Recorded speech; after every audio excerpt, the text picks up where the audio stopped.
Hello मेरे प्यारे student, मैं उमेश पाल आपका एटॉमिक स्ट्रक्चर में स्वागत करता हूं। और एटॉमिक स्ट्रक्चर के चैप्टर में आपको पता है हम लोग नीट का क्या पढ़े थे, हम लोग मॉडर्न फिजिक्स पढ़ रहे थे। क्या पढ़ रहे थे हम लोग? मॉडर्न फिजिक्स पढ़ रहे थे बेटा। हम लोग मॉडर्न फिजिक्स पढ़ रहे थे। मॉडर्न फिजिक्स में हम लोग का 2 लेक्चर हुआ था। कितने? 2 लेक्चर हुए थे। उसमें हमने फोटॉन एनर्जी के बारे में स्टडी किया हुआ था। और क्या क्या हुआ था भाई? वेवलेंथ के बारे में, ठीक है, वेव फ्रंट के बारे में बहुत सारी चीजें हमने स्टडी किया हुआ था। और हमने 2017 के न्यूमेरिकल किए हुए थे। नीट 2017 के हमने न्यूमेरिकल किए हुए थे। एचसीबी के भी क्वेश्चन किए हुए थे, ठीक है, वॉल्यूम सेकंड मॉडर्न फिजिक्स के। तो आइए हम लोग आज मॉडर्न फिजिक्स के लेक्चर नंबर 3 पे चलते हैं। तो आज हम लोग का स्टार्ट होने वाला है क्या? Atomic structure. क्या बेटा? Atomic structure. अच्छा सर, एटॉमिक स्ट्रक्चर स्टार्ट होने वाला है। आपने उस लेक्चर में बताया था, क्या बताया था? कि बेटा एटम को हमने देखा नहीं है। हमने क्या? किसी ने नहीं देखा एटम को, किसी ने देखा नहीं है। फिर एटॉमिक स्ट्रक्चर के बारे में हम स्टडी कैसे कर सकते हैं? तो आइए हम इस बात पे चर्चा करते हैं और हम इसे बहुत अच्छे से स्टडी करने वाले हैं। आज आपको पता है जो एटॉमिक स्ट्रक्चर जो हमारी टॉपिक है ना, एक केमिस्ट्री की भी टॉपिक है। तो आपको फिजिक्स के साथ साथ आपका एटॉमिक स्ट्रक्चर के जो हमारी टॉपिक है, क्या है? टॉपिक है एटॉमिक स्ट्रक्चर में जो हम पढ़ने वाले हैं, जो मॉडल्स के बारे में पढ़ने वाले हैं, रदरफोर्ड, और कौन सा बेटा? थॉमस प्लम पुडिंग मॉडल, और कौन सा है बताइए? बोहर। इन सब के बारे में हम पढ़ेंगे। ये हमारे केमिस्ट्री का भी टॉपिक है। तो आइए हम लोग देखते हैं एटॉमिक स्ट्रक्चर, ठीक है। सर अभी आपने बताया है, क्या बताया है? कि हमने एटम को नहीं देखा। हमने क्या? किसी ने एटम को नहीं देखा। फिर आप एटॉमिक स्ट्रक्चर के बारे में कैसे स्टडी करवा रहे हो? तो आइए हम लोग देखते हैं। हमें बताए थे, हम इसके पहले वाले लेक्चर में बताए थे कि बेटा वेवलेंथ किसी स्मॉलेस्ट पार्टिकल की हो सकती है। हम लोगों की जो वेवलेंथ है, हम लोग बहुत ही स्पीड से चलेंगे, हम लोग की वेवलेंथ बहुत कम होती है। जैसे फॉर एग्जांपल आप बाइक चलाते हो, बाइक को अगर पता है उसकी लिमिट से ज्यादा स्पीड से भगाओगे ना, तो ऐसा होता है कि वो ऐसे ऐसे जिग-जैग मोशन करने लग जाती है। ऐसा हमें फील होता है। क्यों? क्योंकि जब किसी पार्टिकल की स्पीड को हम बढ़ा देते हैं तो उसकी क्या होती है? उसकी बेटा ना आप कह सकते हो कि होता नहीं है, बहुत स्पीड से बाइक चलाओ तो अगर ब्रेकर आ जाता है तो जैसे लगता है आप क्या कर रहे हो? उड़ रहे हो। क्या होता है? प्लेन भाई क्या होती है? अरे यार, अब अभी भी अगर मुझे बताना होगा तो फिर बेकार है आप लोग का स्टूडेंट होना, ठीक है। उसी तरह भाई, उसी तरह हम कह सकते हैं, हम क्या कह सकते हैं? सर हमारी वेवलेंथ जो होती है ना, बहुत छोटी होती है, उससे हम नहीं पढ़ सकते।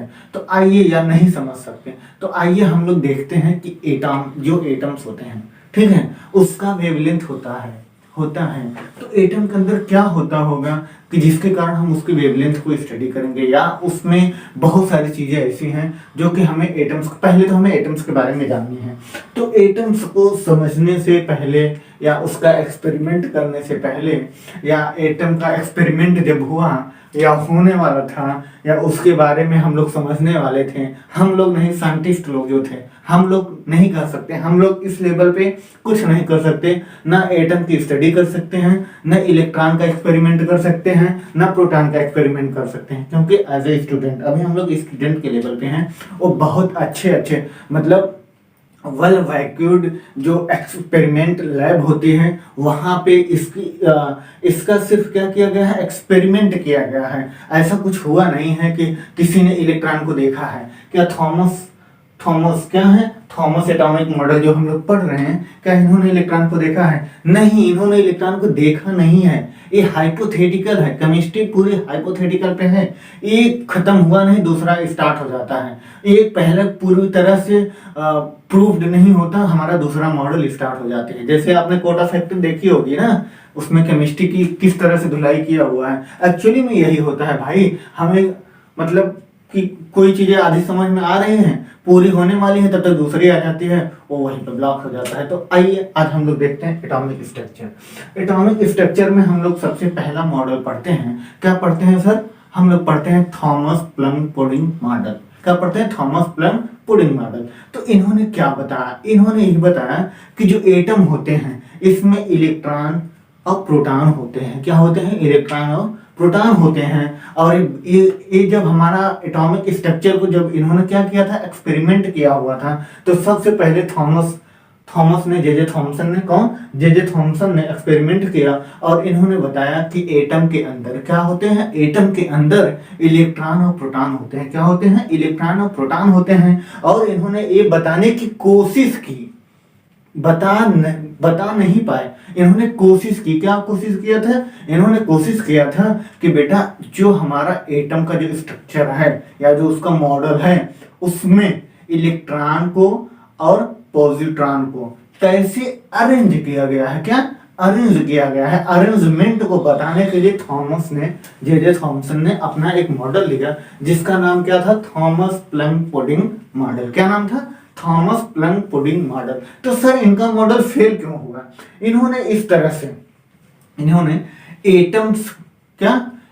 एटम्स का जो इमिशन हुआ था ना उसके रेडिएशन को इन्होंने वेरीफाई नहीं कर पाया, या इट मींस आप कह सकते हो एक्सप्लेन नहीं कर पाए। इन्होंने क्या नहीं कर पाया, इन्होंने क्या नहीं कर पाया, इन्होंने जो एटम में जो इलेक्ट्रॉन प्रोटॉन का जो अरेंजमेंट था, ठीक है, जो अरेंजमेंट था सिर्फ यही ये बताना चाहते थे। क्या करना चाहते थे, यही ये बताना चाहते थे।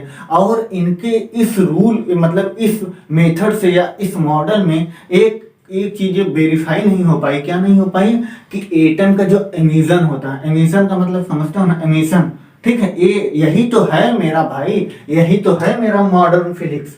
मॉडर्न का मतलब समझते हो, कहते नहीं है मॉडर्न जमाना है भाई, कुछ भी हो सकता है। तो यही है मेरे भाई, यही है मॉडर्न का मतलब ही होता है कि हमेशा हर एक स्टेप पे नई नई चीजें मिल जाना, ठीक है, वही। तो इन्होंने क्या देखा, इन्होंने क्या नहीं बता पाया, इन्होंने ये नहीं बता पाए कि जो एटम का इमिशन होता है, क्या होती है, इमिशन होता है, उसका जो रेडिएशन होता है वो पूरी तरह से इन्होंने क्या नहीं कर पाया, एक्सप्लेन नहीं कर पाए, इसलिए इनका ये मॉडल फेल हो जाता है। फिर इसके बाद आता है हमारा रदरफोर्ड मॉडल।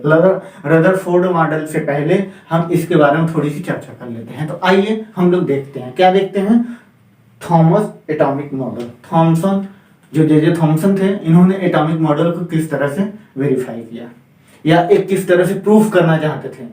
इन्होंने प्रपोजल किया नहीं, दिया कि ऐसा हो सकता है, बट ऐसा होता नहीं है। इन्होंने ये नहीं कहा था कि ऐसा ही होता है, इन्होंने एक प्रपोजल दिया कि भाई जैसे होता नहीं है कि बहुत सारे साइंटिस्ट लोग बैठे रहे तो अपनी अपनी राय देना। इन्होंने ऐसा राय दिया कि एटम ऐसा होता होगा जिसमें इलेक्ट्रॉन और प्रोटॉन होते होंगे। क्या होते होंगे, इलेक्ट्रॉन प्रोटॉन होते होंगे, उनका इस तरह से अरेंजमेंट होता होगा। किस तरह से होता होगा अभी हम बताने वाले हैं आपको, ऐसा होता होगा। और उन्होंने ये बताया, अच्छा होता नहीं है कि किसी कोई अगर कोई रूल बताने लग जाए तो उसमें एक लोग कमियां निकालने वाले होते हैं, तो उसमें किसी ने कमियां निकाल दिया कि सर ये बताइए जब एटम का इमिशन होता है, क्या होता है, एटम का इमिशन होता है तो उसका रेडिएशन कहाँ गया। तो इन्होंने उस एक्सप्लेनेशन को नहीं कर पाए, जिसके कारण इनका एटॉमिक मॉडल या आप कह सकते हो Thomson plum pudding model fail हो जाता है। फिर इसके बाद क्या आता है, रदरफोर्ड मॉडल आता है। रदरफोर्ड ने क्या कहा कि ये जो थॉमसन है, होता नहीं है कि आप इंजीनियर हो, कोई ब्रिज बना रहे हो, बीच में कोई कमियां आ गई तो आप वहीं छोड़ के चले जाते हो, आपको वहां से फायर्ड कर दिया जाता है। फिर इसके बाद जब दूसरा आता है तो उसे गिरा नहीं देता, उसी में संशोधन करता है, फिर उसके आगे उसको लेके बढ़ता है। तो फिर इसी जो थॉमसन का जो मॉडल था उसी को उन्होंने क्या किया, संशोधन किया और अपना एक रूल दिया, अपना एक मॉडल दिया, जिसे हम क्या कहते हैं, रदरफोर्ड मॉडल। तो अभी हम आगे पढ़ेंगे। आइए हम लोग J Thomson plum pudding model के बारे में देखते हैं। तो ये क्या कहते हैं, ये कहते हैं कि देखो इस तरह से एक, जैसे आप कह सकते हो ना वाटरमेलन, इस तरह का एक शेप लिया। इन्होंने कहा जे थॉमसन, कौन, जे थॉमसन सजेस्ट कर रहे हैं कि ऐसा हो सकता है that atom are just positive charge, atom में positive charge of a matter with electron embedded का मतलब आप जानते हो जमना, embedded in the like regions in a fruit cake. जैसे होता नहीं है, फ्रूट केक का मतलब समझते हो, फ्रूट केक यार, जिसमें एक केक बना हो फ्रूट का, मीन्स फ्रूट में बीज होते हैं, उस तरह का बीज को जब रिप्रेजेंट किया जाता है या उसे डिनोटेड किया जाता है तो उसे हम फ्रूट केक कहते हैं। तो उसी तरह उन्होंने कहा कि एक इस तरह का शेप होगा और उसमें क्या होगा, इलेक्ट्रॉन होंगे। क्या होंगे बेटा, इलेक्ट्रॉन को हमने ब्लू से कर दिया। देखिए बेटा, उन्होंने कहा कि इस तरह से इलेक्ट्रॉन होगा, ठीक। और ये मॉडल मेरा थोड़ा अंडाकार हो गया है, तो आप लोग इसे कह सकते हो कि सर इसमें थोड़ा महंगा है और वाटर फ्लो क्या क्या चल रहा है, इसको लेकर के हम लोग को थोड़ा सा वो करना चाहिए। तो आइए हम लोग देखते हैं, ठीक है। आओ यार, भावनाओं को देखो, स्ट्रक्चर में क्या रखा है, स्ट्रक्चर में क्या रखा है, ये हम लोग भावनाओं को देखते हैं। तो उन्होंने इस तरह से कहा कि इस तरह से इलेक्ट्रॉन कहाँ होंगे, एटम में प्रेजेंस होंगे, ठीक है। क्या होंगे, प्रेजेंस होंगे। और इसी तरह जब इलेक्ट्रॉन का इमिशन होता है तो एक क्या होता है, रेडिएशन प्रोड्यूस होता है, रेडिएशन इमिट होता है। वो कहाँ गया, इसलिए इनका ये मॉडल फेल हो जाता है। और फिर इसके आगे आता है रदरफोर्ड मॉडल। तो आइए हम लोग देखते हैं रदरफोर्ड मॉडल के बारे में, रदरफोर्ड ने क्या बताया। आइए थोड़ी सी हम लोग चर्चा करते हैं। रदरफोर्ड सर ये बताते हैं कि जब हम किसी गोल्ड लीफ सरफेस पे अल्फा पार्टिकल के रे को इंसिडेंट कराते हैं तो वहां से कुछ मतलब सम अमाउंट ऑफ, आपको पता है अल्फा पार्टिकल किसे कहते हैं भाई, जिसमें 2 प्रोटॉन और 2 न्यूट्रॉन, क्या हो, 2 प्रोटॉन और 2 न्यूट्रॉन हो, ठीक। उसी को हम अल्फा पार्टिकल कहते हैं जो कैथोड, जिसमें से कैथोड रे निकलती है। उन्होंने क्या बताया कि जब हम गोल्ड लीफ, क्या बेटा, गोल्ड फिल्म का मतलब लेयर ना, गोल्ड फिल्म पे अल्फा रे को, कैथोड रे को इंसिडेंट कराते हैं तो कुछ उसमें से पास हो जाते हैं और कुछ डिफरेंट डायरेक्शन में रिफ्लेक्ट हो जाते हैं और कुछ उसी सेम डायरेक्शन में रिफ्लेक्ट हो जाते हैं। तो some amount of cathode ray reflected emitted, जहां से क्या हो रहा है, रे निकल रही, कौन सी रे, कैथोड रे। कहां से निकल रही है, अल्फा पार्टिकल से, उस डायरेक्शन में रिफ्लेक्ट हो जाती है तो कुछ अमाउंट का रिफ्लेक्ट हो जाता है। तो कैथोड रे क्या होता है बेटा, पॉजिटिव होती है ना, जिसे हम पॉजिटिव चार्ज कहते हैं। बात समझ में आई। तो उन्होंने यही बताने की कोशिश किया कि कुछ सम अमाउंट क्या हुआ, रिफ्लेक्ट हो गया। तो ऐसा कुछ है एटम के अंदर जो इससे सिमिलर है, क्योंकि हमें पता है, हमें क्या पता है, हमें पता है, हम लोग इलेक्ट्रोस्टैटिक्स पढ़ चुके हैं, लाइक चार्जेस रिपल करते हैं। वो रिफ्लेक्ट क्यों हुआ, क्योंकि वहां पे लाइक चार्जेस हैं। तो इसका मतलब यह है न्यूक्लियस में क्या है, न्यूक्लियस में पॉजिटिव चार्ज है, जिसके कारण कैथोड रे रिफ्लेक्ट हो गया। इट मीन अल्फा पार्टिकल से जो रे निकल रही थी वो रिफ्लेक्ट हो गया। तो उन्होंने ये बताया कि उस और कुछ पास हो गए। जब वो कुछ पास हो गए तो उन्होंने ये भी बताया कि उस मॉडल में इट मीन्स जो एटम्स का स्ट्रक्चर होगा उसमें इलेक्ट्रॉन भी होंगे और इलेक्ट्रॉन न्यूक्लियस से कुछ डिस्टेंस पे होंगे। और हमें ये भी पता है वो अनलाइक चार्ज हो जाएगा तो अट्रैक्ट हो जाएगा। सर अट्रैक्ट क्यों नहीं होता, क्योंकि बेटा जो इलेक्ट्रॉन है ना वो मूव कर रहा है। अगर वो स्टेशनरी होता तो क्या हो जाता, अट्रैक्ट हो जाता, बट वहां पे स्टेशनरी नहीं था, वो रिमूव कर रहा, वो मूवेबल था, मूव कर रहा था। वो इलेक्ट्रॉन कुछ डिस्टेंस पे था जो कि मूव कर रहा था और इसी कारण वो अपने न्यूक्लियस के पास नहीं आता है। और उसी मॉडल को किसी कारणवश अभी हम लोग चर्चा करेंगे, तो आप लोग इसे नोट करिए। फिर हम लोग रदरफोर्ड मॉडल पे चलते हैं। तो हमें लग रहा है आप लोग को बहुत अच्छे समझ में आ रहा है। बेटा ये केमिस्ट्री का पार्ट है, क्या है, केमिस्ट्री का भी पार्ट है और मॉडर्न फिजिक्स में एटॉमिक स्ट्रक्चर जो कि हमारा फर्स्ट टॉपिक है उसका पार्ट है। और आप लोग बहुत अच्छे से करिए, इससे क्वेश्चन बहुत अच्छे आते हैं और हमें लग रहा है कि आप लोग बहुत अच्छे से पढ़ेंगे। और एक और खुशखबरी है आप सभी बच्चों के लिए जो नीट का प्रिपरेशन कर रहे हैं, उनके लिए बहुत अच्छी अपॉर्चुनिटी आई हुई है कि इस साल से नीट का एग्जाम 2 बार होगा। कितनी बार, 2 बार एग्जाम होगा।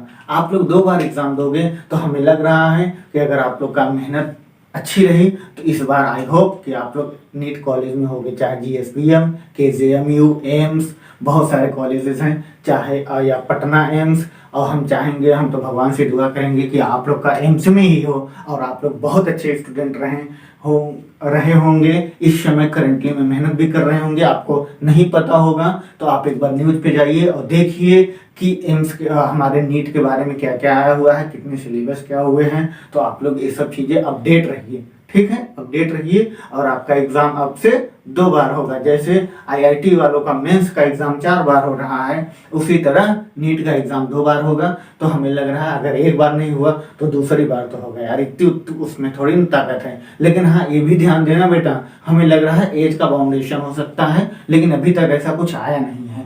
जहां तक मुझे पता चला है कि नीट का एग्जाम सिर्फ 2 बार होने वाला है एक सत्र में। तो आप लोग अच्छे से प्रिपरेशन करिए।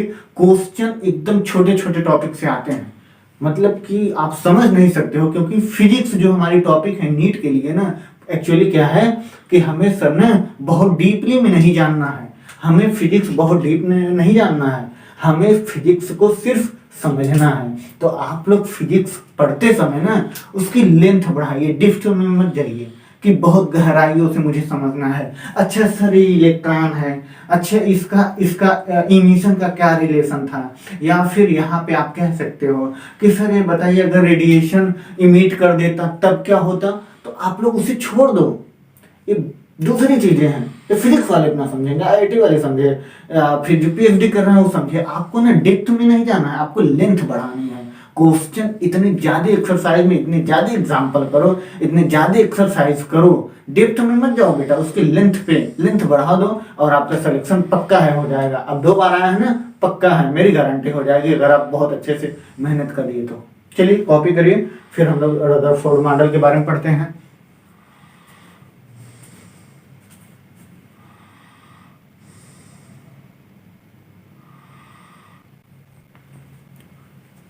तो आइए हम लोग चलते हैं रदरफोर्ड न्यूक्लियर एटम के पास, ठीक है। रदरफोर्ड ने एटम्स को कैसे एक्सप्लेन किया, ठीक है, एटम के स्ट्रक्चर को कैसे एक्सप्लेन करना चाहा। इनका भी एक प्रपोजल था, इनका भी एक रियलिटी में प्रपोजल ही था। तो आइए हम लोग देखते हैं इन्होंने क्या बताया। इन्होंने ये कहा कि Rutherford suggested that all the positive charge, Rutherford जो सजेस्ट कर रहे थे, जो मतलब अपनी राय दे रहे थे, क्या दे रहे थे कि पॉजिटिव चार्ज एंड न्यूक्लियर क्या है, नियरली ऑल द मासेस, कौन सा मास, प्रोटॉन और न्यूट्रॉन का, ठीक बेटा, are concentrated in very small value of nucleus का बहुत small value of the centre of atom के सेंटर में क्या होती है, न्यूक्लियस होती है, ठीक, जिसका स्मॉल अमाउंट या कह लो वैल्यू क्या है, जिसका स्मॉल वैल्यू आप कह सकते हो, न्यूक्लियस का जो स्मॉल वैल्यू होता है पॉजिटिव चार्ज होती हैं। तो उसी के बारे में इन्होंने बताया कि उसमें क्या क्या चीज़ें होती हैं, किस तरह से अरेंजमेंट होता है, किसका, न्यूट्रॉन और प्रोटॉन का, ठीक है, न्यूट्रॉन और प्रोटॉन का किस तरह से अरेंजमेंट होता है, अब किस तरह का फोर्स प्रोड्यूस होता होगा या किस तरह की बिहेवियर करते होंगे। तो आइए इसके बारे में हम लोग देखते हैं। तो उन्होंने ये बताया, क्या बताया, उन्होंने ये बताया कि एक उन्होंने गोल्ड फॉइल एक्सपेरिमेंट से, कौन सा, गोल्ड फॉइल एक्सपेरिमेंट से, या गोल्ड लीफ, तो ये तो आपका क्लास 11th में है टॉपिक, वो दूसरी चीजें हैं। एक गोल्ड फॉइल, क्या है, गोल्ड फॉइल एक्सपेरिमेंट से इन्होंने क्या बताया, इन्होंने ये बताना चाहा कि जो हमारा न्यूक्लियस है या एटम है, जो हमारा न्यूक्लियस या एटम है, एटम में जो न्यूक्लियस है उसमें पॉजिटिव चार्ज होते हैं, और पॉजिटिव चार्ज कितने होते हैं, बहुत स्मॉल, वेरी स्मॉल अमाउंट में, बहुत स्मॉल, क्या लिखे होगा यहाँ पे, वेरी स्मॉल वैल्यू, कौन, all the masses are concentrated in a very small value of nucleus का, of at the centre of atom के सेंटर में, ठीक है। तो आइए हम लोग देखते हैं। उन्होंने कहा, क्या कहा, गोल्ड फॉइल एक्सपेरिमेंट के द्वारा इन्होंने बताना या इन्होंने बताने की कोशिश की, प्रयास किया, अपना प्रपोजल दिया, ठीक है, प्रपोजल ही दिया, कभी बेटा इस चीजें रियलिटी नहीं होती, ठीक है, क्योंकि ना हमने एटम को देखा है, ना इन्होंने एटम को देखा है, और ना हम कभी देख पाएंगे एटम को, ना हम कभी एटम को देख पाएंगे। देखिए लाइट अब थोड़ा सही है ना, क्योंकि थोड़ा सा लाइट का इशू था तो हमने थोड़ा सा उसको स्टार्ट कर दिया। चलिए आइए देखते हैं। तो ये क्या कहें, इन्होंने बताया कि जब हम गोल्ड फॉइल फिल्म पर क्या करते हैं, अल्फा पार्टिकल के रे को इंसिडेंट कराते हैं, तो यहां से कुछ रे क्या होता है, रिफ्रेक्ट हो जाता है। देखो यहां से रिफ्रेक्ट हो गया, ठीक है, अब कुछ रिफ्लेक्ट हो गया, अब कुछ सेम डायरेक्शन में रिफ्लेक्ट हो गया।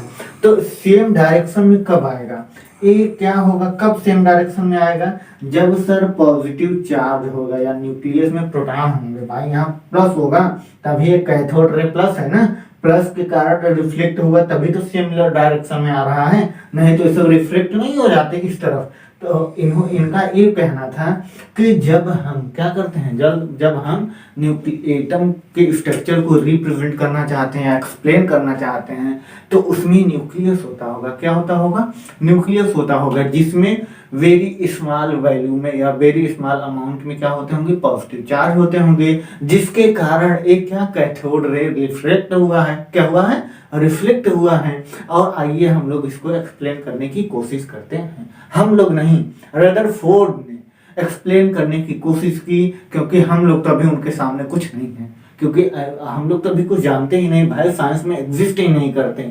वो इतने महापुरुष ऐसे ऐसे इंसान थे जिन्होंने अभी तक बना दिया, आज तक ये चीजें चल रही हैं। अब देखिए पहले लैंडलाइन बनी हुई थी, अब लैंडलाइन से बड़ी चीजें आ गई, टेलीफोन, मोबाइल आ गया, कीपैड आया, आज टच वाली मोबाइल आ गई। तो ये सब चीजें बदलती जा रही हैं, लेकिन हमारा एजुकेशन में ये सब चीजें नहीं बदल सकती, क्योंकि ये आप कह सकते हो गॉड थे, एक तरह से हमारे गॉड थे, ठीक है।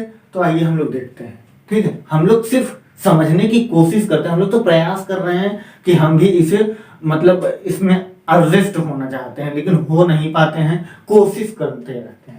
तो आइए एक कोशिश और कर लेते हैं। चलिए देखिए यहाँ पे हम लोग क्या कहना चाहते हैं।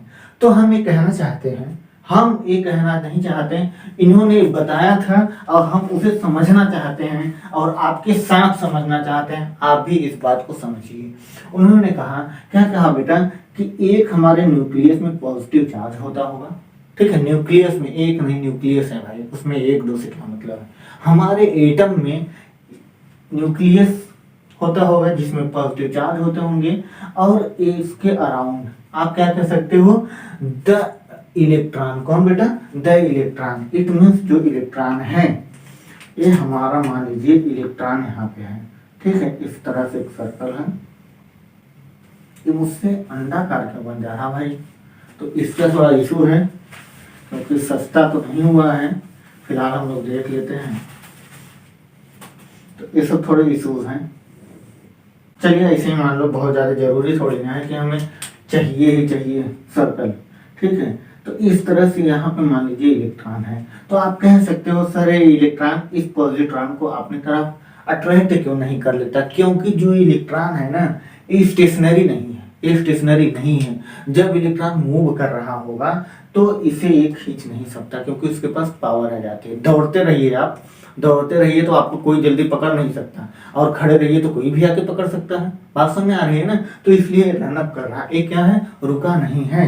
तो इसीलिए इन्होंने, इनका कहने का यही एक स्टेटमेंट था, इनका भी एक स्टेटमेंट था रदरफोर्ड का, कि एटॉमिक स्ट्रक्चर, एटम ऐसा होता होगा, एटम ऐसा होता होगा। इन्होंने भी एक प्रपोजल दिया था, क्या, इन्होंने भी एक प्रपोजल दिया था कि एटम के अंदर न्यूक्लियस होते होंगे, न्यूक्लियस में पॉजिटिव चार्ज होते होंगे, क्या होते होंगे, पॉजिटिव चार्ज होते होंगे, और सर न्यूक्लियस के आउटसाइड में, उसके अराउंड चारों तरफ क्या होता होगा, कि the electron move in a circular path, the electron move in a circular path, क्या, the electron move in a circular path around the nucleus, around the nucleus. Electron क्या है, सर्कुलर पाथ में क्या कर रहा है, अराउंड द न्यूक्लियस के चारों तरफ मूव कर रहा है। इसी यही प्रपोजल वो देना चाहते थे। तो आइए हम लोग लिख लेते हैं इसके बारे में क्या है। देखिए यहाँ तक कैमरा का आ रहा है कि नहीं,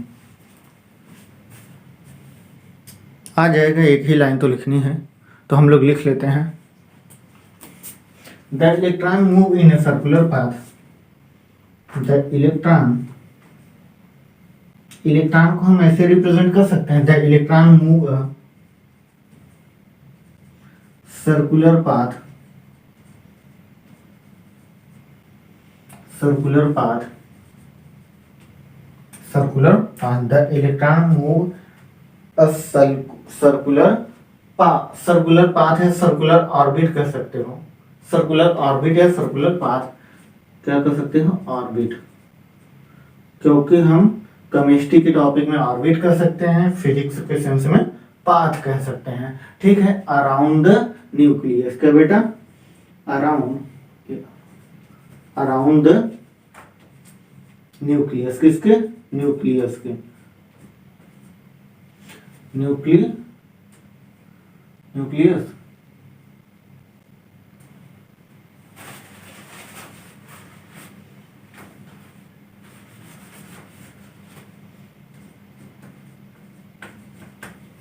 ठीक, ये पॉइंट आप नोट कर लीजिए और इसे अच्छे से नोट करिएगा। इस पॉइंट को नोट करने के बाद ये फिगर इसके नीचे बनाइएगा। ठीक है, ये फिगर इसके नीचे बनाइएगा और ये आपका बहुत इंपॉर्टेंट पॉइंट है, ये आपका बहुत इंपॉर्टेंट पॉइंट है। क्या इंपॉर्टेंट पॉइंट है, जो सर हमारा अल्फा पार्टिकल होता है इसके पास क्या होते हैं, 2 प्रोटॉन होते हैं और 2 न्यूट्रॉन होते हैं और 2 चार्ज होते हैं, +2 चार्ज होते हैं और उसमें जो मास होते हैं, 2 प्रोटॉन के मास होते हैं, 2 न्यूट्रॉन के मास होते हैं। बात समझ में आई। इसी के बारे में रदरफोर्ड का सिर्फ यही कहना था। क्या कहना था बेटा, उनका ये कहना था कि जो हमारा एटम होता है उसमें न्यूक्लियस होते हैं, न्यूक्लियस में पॉजिटिव चार्ज होता है और न्यूक्लियस के चारों तरफ क्या, the electron move in a circular orbit around the nucleus, nucleus के चारों तरफ क्या घूमता होगा, सर्कुलर पाथ में इलेक्ट्रॉन घूमता होगा और उसी को हम एटम कह सकते हैं। इनका ये प्रपोजल था। ठीक है, तो आप लोग इसे कॉपी करिए, जल्दी करिए, पॉज करिए और कॉपी करिए। समझ में आना चाहिए बेटा। कमेंट बॉक्स में जहां ना समझ में आए आप हमें इन्फॉर्म करिए।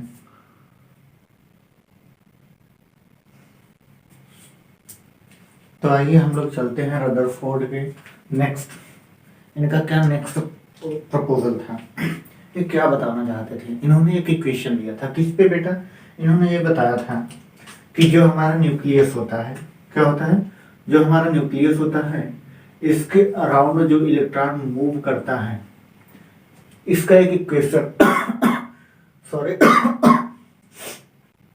ये जो प्रपोजल दिए हुए थे इसका इन्होंने एक इक्वेशन बताया हुआ था। इस पे एक इक्वेशन उन्होंने बताने का प्रयास किया था। तो क्या था वो, आइए हम लोग देखते हैं वो क्या था भाई। तो हम लोग इसे इरेज करते हैं। इस पर एक प्रपोजल जो था बहुत इंपॉर्टेंट था और बहुत इंपॉर्टेंट टॉपिक है और यही इसमें इंपॉर्टेंट ही है। उन्होंने कहा जब हम न्यूक्लियस में, क्या बेटा, जब हम न्यूक्लियस में, ध्यान दीजिएगा, जब हम न्यूक्लियस में, ठीक है, nucleus it means positive charge है, ठीक, इसके अराउंड इलेक्ट्रॉन है, इसके अराउंड इलेक्ट्रॉन है जो कि बेटा यम मास का है, कितना, यम मास का है और एक इलेक्ट्रॉन न्यूट्रॉन है। ठीक है, ये कह रहे हैं कि इसका जो रेडियस है, सॉरी आर है और ये फोर्स लगाता होगा, जाहिर सी बात है फोर्स लगाता होगा। अगर हम किसी पर्टिकुलर पॉइंट पे इसे स्टेशनरी एज्यूम करें तो भाई ये न्यूक्लियस पॉजिटिव है तो इलेक्ट्रॉन को अपने तरफ अट्रैक्ट करेगा। ठीक है, ये फोर्स लगाएगा जिसके कारण इसमें एक्सेलरेशन होगा। तो कितना होगा, कैसे होगा, तो ये मास है तो हमें पता है according to mechanics F is equal to ma ना बेटा, ma होता है फोर्स। यहाँ पे हम किसका निकालेंगे, चार्ज का। तो हम इलेक्ट्रोस्टैटिक्स में पढ़े हैं चार्ज का फोर्स क्या होता है, K constant into Q1 Q2, charge Q1 क्या है ZE और into E Q2 upon R square. It means distance कितना है बेटा, रेडियस R ही है, R square equal to m into acceleration कितना होगा बेटा, v स्क्वायर अपन r। ठीक, यहां से हम क्या करते हैं कि एक r से r को कैंसिल कर देते हैं, इसका इसमें मल्टीप्लाई कराते हैं, K Z E square upon r, m यहाँ चला आएगा, जिसके कारण क्या हो जाएगा बेटा, v स्क्वायर की वैल्यू आ गई। तो यहाँ से हम क्या कह सकते हैं, सर कि जब हमें क्या करना होगा, इलेक्ट्रॉन की वेलोसिटी को इंक्रीज करना होगा तो रेडियस को कम करना पड़ेगा। ठीक, क्या करना पड़ेगा, कम करना पड़ेगा। और इसको जब हम कम करते हैं तो ये आपको पता है एटॉमिक स्ट्रक्चर जो हमारा है, इसमें जो न्यूक्लियस और इट मींस न्यूट्रॉन और प्रोटॉन के बीच में जो फोर्स है ना, वो कांस्टेंट होना चाहिए कि वेरिएबल होना चाहिए। तो इनके अकॉर्डिंग तो वेरिएबल हो रहा है। जैसे जैसे रेडियस कम कर रहे हैं, इलेक्ट्रॉन यहाँ रख देंगे, वेलोसिटी ज्यादा हो जाएगी, इलेक्ट्रॉन यहाँ रख देंगे और ज्यादा होगा तो हो जाएगी। लेकिन एक गलत है। कैसे गलत है, जितना पास लाओगे उतनी इसकी पावर बढ़ती जाएगी, ये अपनी तरफ खींचना चाहेगा ना, इसलिए एक प्रपोजल यहाँ पे रॉन्ग हो जाता है। और रॉन्ग हो जाता है तो एक एक जो प्रपोजल था एक किसको एक्सप्लेन नहीं कर पाया, तो एक सॉरी, रदरफोर्ड जो मॉडल है can not explain spectrum line. किसको, can not explain spectrum line. Spectrum line क्या होता है, जब सब एटम्स का एटम के रेडिएशन का इमिशन होता है ना, तो एक स्पेक्ट्रम निकलती है जिसको एक्सप्लेन नहीं कर पाया, इसलिए इनकी ये जो पॉइंट्स थे वो रॉन्ग हो गई। तो आप लोग इसको देखिए, समझिए, और फिर हम थोड़ा वीडियो देख लें चल रहा है कि नहीं, कंटिन्यूटी बनी हुई है, हाँ बनी। तो आप लोग देख चुके हैं और लिख भी चुके होंगे। ये क्या कहा था सर, ये कहा था रदरफोर्ड, क्या बेटा, Rutherford model could not explain line spectrum. क्यों बेटा, क्यों लाइन स्पेक्ट्रम को एक्सप्लेन नहीं कर पाया? देखिए दूसरा एक्सपेरिमेंट कह रहा है इट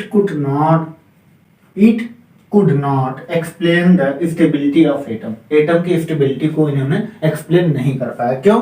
क्योंकि सर यहाँ वेलोसिटी क्या हो रही है, रेडियस को कम कर रहे हैं, डायमीटर कम हो रही है, तो क्या हो रहा है बेटा, ये वेलोसिटी इसकी बढ़ती जाती है। किसकी? इस चार्ज की।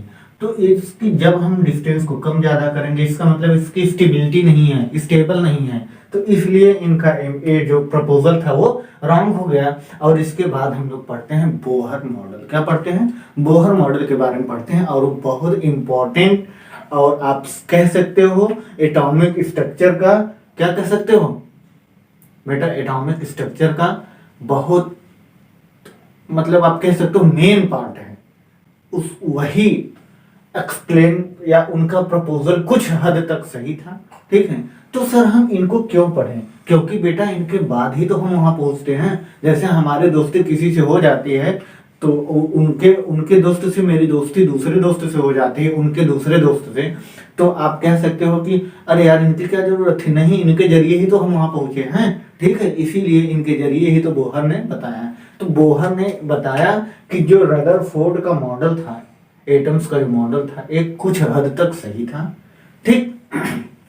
इन्होंने सिर्फ क्या नहीं कर पाया, इन्होंने लाइन स्पेक्ट्रम को एक्सप्लेन नहीं कर पाया। किसको? लाइन स्पेक्ट्रम को एक्सप्लेन नहीं कर पाया। और किसको नहीं कर पाया? और इन्होंने एटॉम की स्टेबिलिटी को एक्सप्लेन नहीं कर पाया। इसलिए इनका ये जो इक्वेशन था वो गलत माना जाता है। और फिर इसके बाद हम लोग पढ़ते हैं बोहर पोस्टुलेट्स, ठीक। और आइए आप लोग नोट करिए, फिर इसके बाद हम लोग बोहर के बारे में पढ़ेंगे।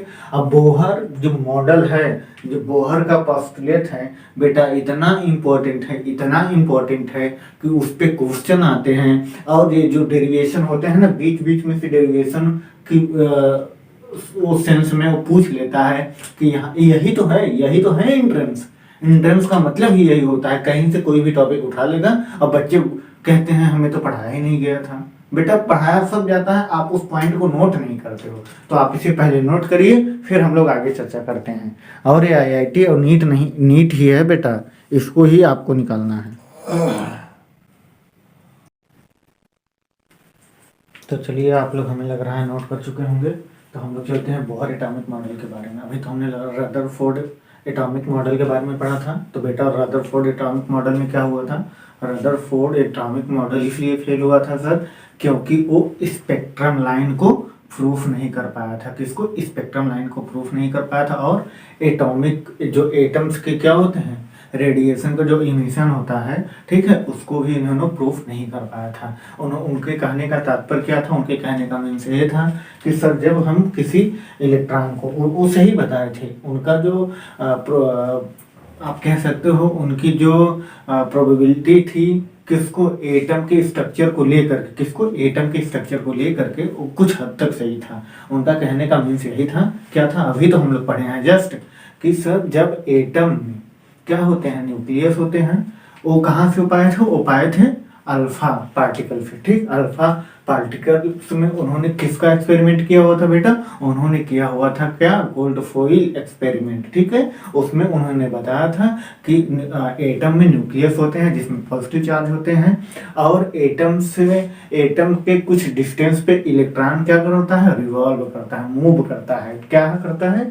मूव करता है, जिसके कारण वो क्या इमिट करता है? रेडिएशन इमिट करता है। ठीक है, तो उनके कहने का मीन्स यही था, अगर इलेक्ट्रॉन क्या करे, अगर किसी भी डिस्टेंस पे, न्यूक्लियस से सम डिस्टेंस पे अगर इलेक्ट्रॉन मूव करेगा तो धीरे धीरे वो एनर्जी लूज कर देगा, जिसके साथ साथ तो क्या करेगा, अगर वो कहाँ है बेटा, अगर ये न्यूक्लियस है मेरा, ठीक है, और इलेक्ट्रॉन यहाँ से ऐसे रिवॉल्व करना स्टार्ट कर दिया, ऐसे ऐसे करते करते करते करते एक समय आके न्यूक्लियस में मिल जाएगा, जिसके कारण वो क्या हो जाएगा? खत्म हो जाएगी, उसकी अस्तित्व खत्म हो जाएगा, ना इलेक्ट्रॉन पता चलेगा ना न्यूक्लियस पता चलेगा। इसीलिए उनका ये मॉडल फेल हो गया था। और फिर आगे आए कौन आए? फिर इसके बाद आते हैं बोहर क्या किए? बोहर एटॉमिक मॉडल जो था, इन्होंने रदरफोर्ड एटॉमिक मॉडल को क्या किया, आप कह सकते हो उसको थोड़ा मॉडिफाई कर दिया, या सिमिलर उसी पे डिपेंड था। किस पे डिपेंड था? जो रदरफोर्ड मॉडल था, हूबहू उन्हीं के मॉडल को थोड़ा सा क्या कर दिया? मॉडिफाई कर दिया, और फिर वो बोहर मॉडल के अकॉर्डिंग वर्क करने लगा। बोहर ने ये बताया कि जो इलेक्ट्रॉन होते हैं, जो इलेक्ट्रॉन रिवॉल्व करते हैं, वो किसी पर्टिकुलर ऑर्बिट में रिवॉल्व करते हैं, और वो ऑर्बिट क्या होती है? स्टेशनरी होती है। क्या होती है? स्टेशनरी होती है। यही तो इन्होंने भी बताया था रदरफोर्ड, लेकिन उन्होंने कोई ऑर्बिट का मेंशन नहीं किया हुआ था। क्या नहीं किया हुआ था? कोई ऑर्बिट का मेंशन नहीं किया हुआ था, इसलिए उनका ये चीज फेल हो गया था, उनका एक एक्सपेरिमेंट फेल हो गया था, या एक प्रपोजल फेल हो गया था, जिसके कारण बोहर आए। अब बोहर आते ही उन्होंने क्या, रदरफोर्ड एटॉमिक मॉडल को क्या किया भाई? उसे क्या किया? उसे मॉडिफाई किया। मॉडिफाई करने के बाद उन्होंने बताया कि जो इलेक्ट्रॉन न्यूक्लियस से कुछ डिस्टेंस पे जो रिवॉल्व करते हैं ना, वो पर्टिकुलर एक ऑर्बिट में करते हैं, वो ऑर्बिट क्या होती है? स्टेशनरी होती है। क्या होती है? स्टेशनरी होती है। और फिर उन्होंने इस एक्सपेरिमेंट को, या इस एटॉमिक मॉडल के प्रपोजल में अपना भी एक योगदान दिया, जिसके कारण एटॉमिक स्ट्रक्चर को कहा गया कि ऐसा हो सकता है। तो आइए हम लोग देखते हैं उन्होंने क्या बताया। उन्होंने ये बताया था, क्या बताया था कि ये हमारा न्यूक्लियस है। क्या है? ये हमारा न्यूक्लियस है, ध्यान दीजिएगा, और न्यूक्लियस में Ze चार्ज है। ठीक, ये इसका एक ऑर्बिट है, ये दूसरा ऑर्बिट है। यहाँ इलेक्ट्रॉन है E1, यहाँ E2 है। ठीक, उन्होंने बताया कि जो ये इलेक्ट्रॉन है, जो इस इलेक्ट्रॉन की जो एनर्जी है E1, ठीक, और ये जो इलेक्ट्रॉन E2 एनर्जी है E2, ठीक है, इन्होंने ये बताया था, जब इलेक्ट्रॉन एक स्टेशनरी, उन्होंने क्या बताया था? स्टेशनरी ऑर्बिट होते हैं। फर्स्ट पोस्टुलेट्स में इन्होंने कहा, an electron move only in circular orbit is called stationery orbit. क्या बताया इन्होंने? एन इलेक्ट्रॉन, जो इलेक्ट्रॉन एक इलेक्ट्रॉन होता है, move only in a circular orbit, केवल वो सर्कुलर ऑर्बिट में मूव करता है, उसी ऑर्बिट को हम क्या करते हैं? स्टेशनरी ऑर्बिट कहते हैं। इसी ऑर्बिट को स्टेशनरी ऑर्बिट कहा गया। अब दूसरा स्टेटमेंट इन्होंने क्या दिया? इनका दूसरा पोस्टुलेट क्या था? There is a definite energy associated with each stable orbit and an atom radiate energy only when it make a transition from one orbit to other orbit. इनके कहने का क्या मीन्स था? इनके कहने का दूसरा पोस्टुलेट ये कह रहा था कि जो इलेक्ट्रॉन है ये तभी ये एनर्जी का इमिशन कर सकता है या रेडिएट कर सकता है, एनर्जी का क्या कर सकता है? इमिशन कर सकता है। कब? जब एक ऑर्बिट से दूसरे ऑर्बिट में क्या करे? ट्रांजिशन करें। ये सिर्फ क्या कर सकता है? ये सिर्फ इस ऑर्बिट से इस ऑर्बिट तक आ सकता है, क्योंकि स्टेशनरी ऑर्बिट है ना, ये यहाँ से छलांग लगाएगा यहीं तक आ सकता है। ठीक है, जैसे हम हैं, हमारे यहाँ जो छत होते हैं, रूफ होती है ना, उसके कुछ गैप होता है, हम यहाँ से पैर उठाएंगे दूसरे ही छत पे जा सकते हैं, हवा में नहीं जा सकते। हवा में जाएंगे डायरेक्ट नीचे चले जाएंगे। तो इनके कहने का मीन्स यही था, ये बीच में नहीं रुक सकता, ये डायरेक्ट यहाँ से यहाँ आ सकता है। और जब ये प्रोसेस होता है, ये एनर्जी का जब यहाँ से यहाँ ट्रांजिशन होता है एक ऑर्बिट से दूसरे ऑर्बिट में, कहाँ से? One orbit to other orbit, एक ऑर्बिट से दूसरे ऑर्बिट में तब क्या होता है? ट्रांजिशन होता है। तब वो क्या करता है? रेडिएट एनर्जी, क्या करता है? एनर्जी को रेडिएट करता है, जिसे हम क्या कहते हैं? ट्रांजिशन करता है, रेडिएशन या ट्रांजिशन ऑफ एनर्जी। ठीक, और किस फॉर्म में होता है? वो फॉर्म में होता है अगर कोई इलेक्ट्रॉन एक ऑर्बिट से दूसरे ऑर्बिट में जाए, मतलब E1 से या E2 से E1 में जाए, तो वो hc/λ एनर्जी को क्या करता है? रेडिएट करता है भाई, रेडिएट करता है। बात समझ में आई? यही है। एक किस फॉर्म में होता है? ये होता है, इसी को तो हम लोग अभी पढ़े थे, फोटॉन एनर्जी ना। फोटॉन एनर्जी के बारे में तो हम लोग यही तो पढ़े थे। ठीक है, यही फोटॉन एनर्जी है।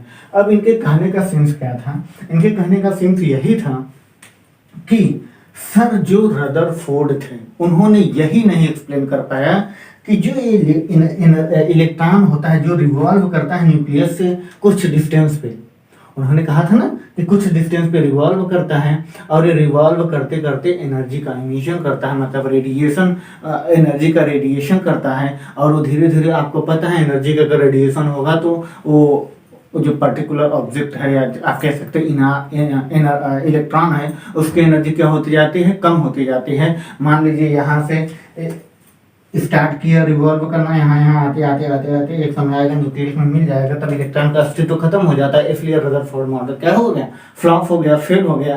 तब इन्होंने आया, कौन आए? तब आए बोहर एटॉमिक मॉडल, जिसमें बोहर ने एक अपना पोस्टुलेट दिया। उन्होंने कहा कि क्या होता है, न्यूक्लियस से कुछ दूरी पर, सम डिस्टेंस पे जो इलेक्ट्रॉन रिवॉल्व करता है, वो एक स्टेशनरी ऑर्बिट में रिवॉल्व करता है। किसमें करता है? An electron move only in a circular orbit, that is called stationary orbit। उसी को क्या कहते हैं? स्टेशनरी ऑर्बिट कहते हैं। एंड स्टेशनरी ऑर्बिट, वो जो स्टेशनरी ऑर्बिट होता है, electron does not emitted radiation. Electron अगर ये अपने ही ऑर्बिट में, मतलब स्टेशनरी ऑर्बिट में अगर क्या करे? रिवॉल्व करता है, तो वो रेडिएशन को इमिट नहीं करता। किसको नहीं इमिट करता भाई? रेडिएशन को इमिट नहीं करता, डज नॉट इमिटेड रेडिएशन, और रेडिएशन को इमिट नहीं करता। क्यों नहीं करता है? क्योंकि सर वो स्टेशनरी ऑर्बिट में रिवॉल्व कर रहा है ना। जैसे आप जाइए, मान लीजिए आप एक सर्कल है, या कह सकते हो फैन है, फैन चल रहा है, तो एक चल तो रहा है लेकिन अपनी पोजीशन को चेंज नहीं कर रहा है, तो इससे हम क्या कहेंगे? इससे हम क्या कहेंगे भाई? इससे मोशन कह सकते हैं, लेकिन पर्टिकुलर मोशन ये नहीं कर रहा है। क्यों? क्योंकि हम कहते हैं ना, the rate of change of position that is called motion. जो टाइम के साथ साथ अपने पोजीशन को चेंज करे उसी को तो मोशन कहती है, काइनेमेटिक्स कहती है ना। तो ये सब चीजें आती हैं, लेकिन हाँ, ये एग्जिस्ट कहाँ करती है, कहाँ नहीं करती, इसे हमें जानना चाहिए। उसी तरह यहाँ पे भी है, जब इलेक्ट्रॉन का क्या होता है? इमिशन होता है, मतलब रेडिएशन जब इमिट करता है इलेक्ट्रॉन, कब करता है? जब वो अपने एक ऑर्बिट से दूसरे ऑर्बिट में क्या हो? ट्रांजिशन हो ना। मान लीजिए तीसरा ऑर्बिट यहाँ पे है, E3 है, तो E3 वाला E2 में आ सकता है, E2 से E1 में आ सकता है, क्योंकि ये सब स्टेशनरी ऑर्बिट है। ये यहाँ से अपने नाना के घर जा सकता है, नाना से बुआ के घर आ सकता है, लेकिन भैया और कहीं नहीं जा सकता ना। तो जहाँ रिलेशन नहीं है वहाँ रिलेशन आप नहीं बना सकते हो। बात समझ में आई ना? तो आइए हम लोग यही देखते हैं और इसके बारे में स्टडी करते हैं। तो देखिए, अब इसका एक स्टेटमेंट और था। क्या स्टेटमेंट था? कि थर्ड इनका जो पोस्टुलेट था, उन्होंने कहा था एंगुलर मोमेंटम ऑफ किसका? इलेक्ट्रॉन जिसका मास m हो, और वो आर रेडियस पे v वेलोसिटी से क्या हो? रिवॉल्व कर रहा हो। क्या कर रहा हो? रिवॉल्व कर रहा हो। तो आइए, angular momentum L is integral multiple of h by 2 pi, h by 2 pi की इक्वल हुआ था। तो आइए हम लोग देखते हैं, क्या देखते हैं सर, हम ये कहना चाहते हैं कि जो इस इलेक्ट्रॉन का क्या है, एंगुलर मोमेंटम है, L इक्वल टू, बेटा ये भी बहुत इंपॉर्टेंट टॉपिक है मेरा, ये भी मेरा बहुत इंपॉर्टेंट टॉपिक है, इसे भी आप लोग जानिए और एकदम अच्छे से जानिए, ठीक है। ये क्या है? ये सर जब इलेक्ट्रॉन एक ऑर्बिट से दूसरे ऑर्बिट में क्या करे, ट्रांजिशन करे, तो एक एनर्जी को या एक रेडिएशन को क्या करता है, इमिट करता है, और रेडिएशन मेरा कितना होता है, hc बाई लैम्डा होता है, ठीक। तो आइए इसका, इस इलेक्ट्रॉन का एंगुलर मोमेंटम क्या होगा, इस इलेक्ट्रॉन का एंगुलर मोमेंटम क्या होगा भाई, होगा mvr होता है, mvr होता है, जो किसके मल्टीपल की इक्वल होता है, जो सर हमारा h बाई 2 पाई के मल्टीपल की, इंटीग्रल मल्टीपल के इक्वल होता है, इंटीग्रल मतलब m, ठीक। तो आइए यहां से हम इस टॉपिक को, एक क्या है मेरा, एक बहुत इंपॉर्टेंट या आप कह सकते हो बहुत अच्छी स्टेटमेंट है।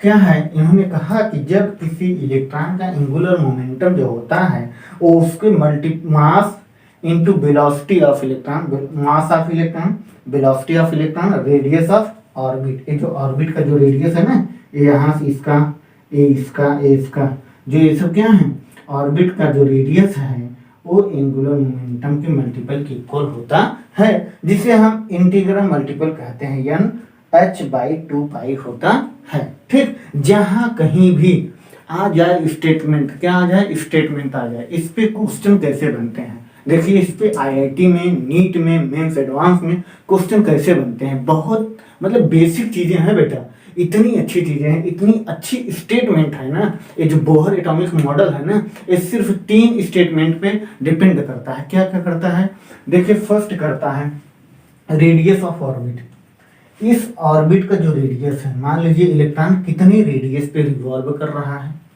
और दूसरा क्या कह सकता है भाई, ये कितने रेडियस पे रिवॉल्व कर सकता है, ये जो रिवॉल्व करने का जो इसकी टेंडेंसी है आप कह सकते हो, या इसकी प्रोबेबिलिटी है, ये क्या हो सकता है, कितनी एनर्जी को ये क्या कर सकता है, कितने रेडिएशन को इमिट कर सकता है, इसी के बारे में हम स्टडी करने वाले हैं। और दूसरा है वेलोसिटी ऑफ इलेक्ट्रॉन, क्या, वेलोसिटी ऑफ इलेक्ट्रॉन, इस इलेक्ट्रॉन की वेलोसिटी, यही तो है, रेडियस, वेलोसिटी एंड मास ना बेटा, वेलोसिटी ऑफ इलेक्ट्रॉन, क्या, वेलोसिटी ऑफ इलेक्ट्रॉन और स्पीड ऑफ इलेक्ट्रॉन, या तो वेलोसिटी ऑफ इलेक्ट्रॉन या तो स्पीड ऑफ इलेक्ट्रॉन, किस पे डिपेंड करता है, वेलोसिटी ऑफ इलेक्ट्रॉन और स्पीड ऑफ इलेक्ट्रॉन, ठीक।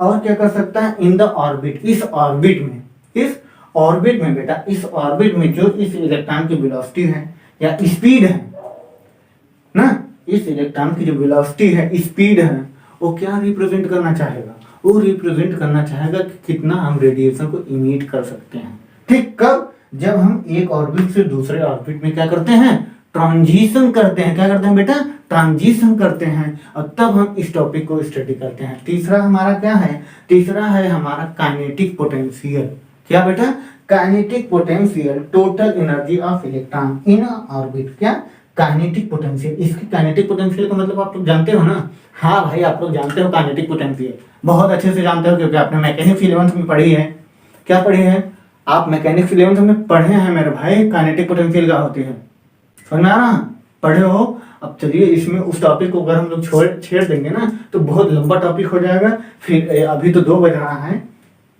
क्योंकि हमने 1 बजे से हम वीडियो बनाना स्टार्ट किए हुए हैं, तो 2 बजने वाला है, ठीक है। तो आप भी जानते हो फिर ज़्यादा टाइम हो जाएगा, तो फिर यही 4 बज जाएगा, फिर आपका लेक्चर कंप्लीट होने में, ठीक है। तो चलिए अभी हम इस पे स्टेटमेंट करते हैं या इस पे बातें करते हैं, और क्या कहता है, आइए इस पे क्वेश्चन कैसे पूछे जा सकते हैं, इस पे क्वेश्चन कैसे पूछे जा सकते हैं, इस पे क्वेश्चन पूछा जा सकता है कि find the radius of first orbit, find the radius of first orbit, बेटा क्या कह सकता है, find the radius of first orbit, क्या, फर्स्ट ऑर्बिट की रेडियस निकालिए, कब बेटा, कब, find the radius of first orbit, accelerate to to Bohr model. क्या कह रहा है? ये कह रहा है find the radius of first orbit, accelerate to the Bohr model. क्या? Accelerate to the Bohr model.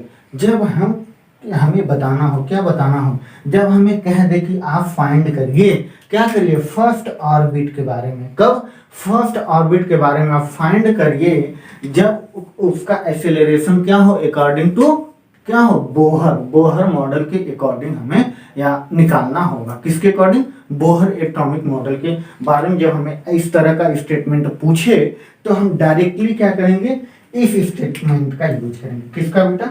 इस स्टेटमेंट का हम लोग यूज करेंगे। और ये स्टेटमेंट जो है हमारा, यही है हमारा बोहर एटॉमिक स्टेटमेंट। तो अब हम आते हैं इसके बाद हमें कैसे, किस तरह से इसके रिवोल्यूशन से, या जो इलेक्ट्रॉन का एक ऑर्बिट से दूसरे ऑर्बिट में जब रिवोल्यूशन होता है तो रेडिएशन इमिट होता है, कितनी होती है और किस तरह से होता है, हम इसे पढ़ेंगे। कब पढ़ेंगे? जब हम इलेक्ट्रॉन के मास के बारे में स्टडी करेंगे।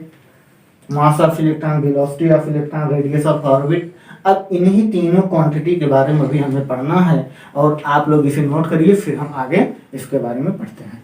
चलिए पॉज करके आप लोग नोट करिए।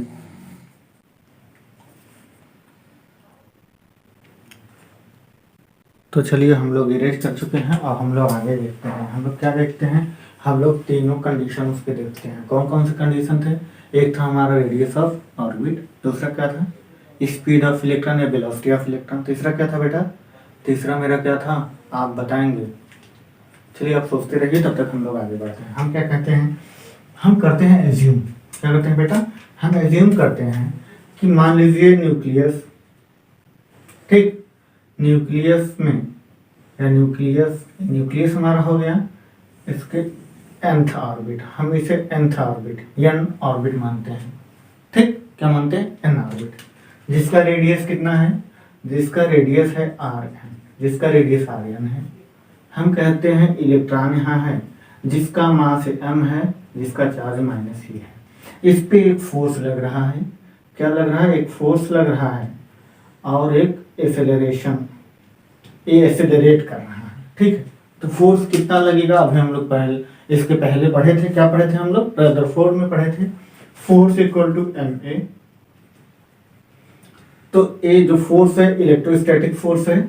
क्या है? यहाँ पे चार्ज E है ना, तो यहाँ पे हमारा फोर्स क्या होता है? फोर्स ऑफ इलेक्ट्रोस्टैटिक्स के Q1 into Q2 upon R square equal to m into acceleration v square by r ना बेटा। आइए हम लोग यहाँ से क्या करते हैं, यहाँ से हम सॉल्व करते हैं और क्या निकालते हैं? रेडियस ऑफ ऑर्बिट के बारे में। इसकी वैल्यू कैसे फाइंड किया जाता है और किस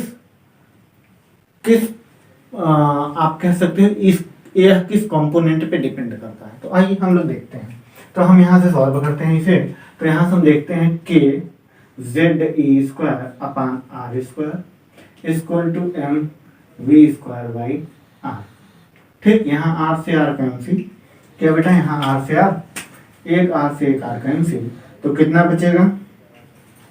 तो यहाँ पे बचेगा sir k ZE square upon r equal to m, बेटा m v स्क्वायर होगा। क्या बचेगा? m v स्क्वायर बचेगा।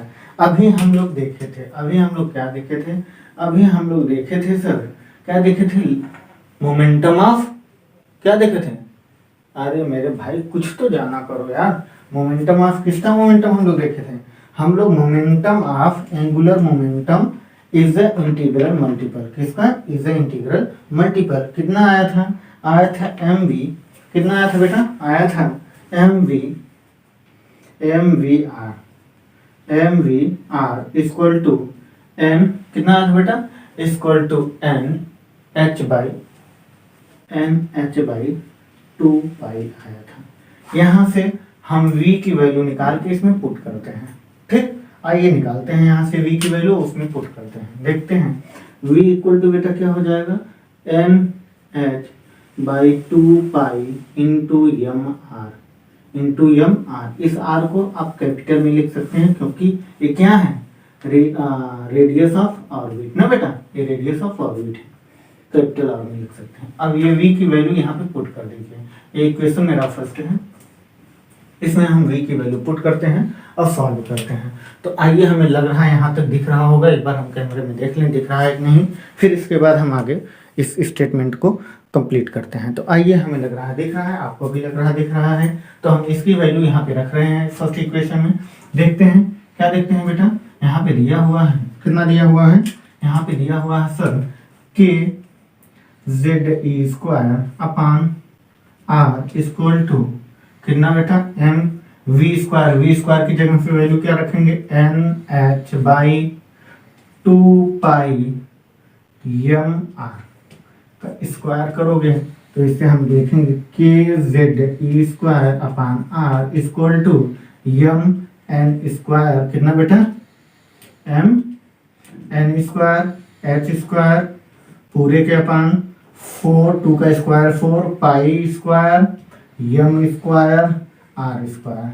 तो यहाँ से हम देखते हैं, हम क्या देखते हैं, हम देखते हैं सर एक आर से आर कैंसिल, और क्या कैंसिल हो रहा है, एम से एम कैंसिल, और बाकी सब बच गए। चलो हम लिखते हैं, क्या लिखते हैं यहाँ पे हम लिखते हैं K Z E square equal to क्या बेटा, इक्वल टू, जी हाँ, equal to H N square divide by 4 pi square M are.